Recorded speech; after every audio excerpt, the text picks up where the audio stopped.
I'm at San Guillermo National High School where we will be discussing the growth of San Marcelino's social services.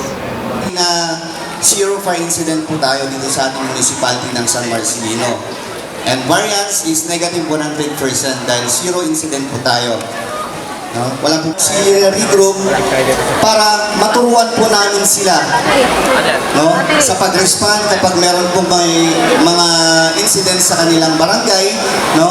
Sila po yung first line of defense natin.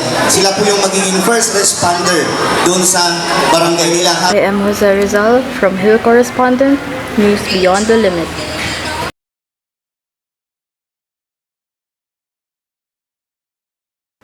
I am Jose Rizal from Hill Correspondent, News Beyond the Limit.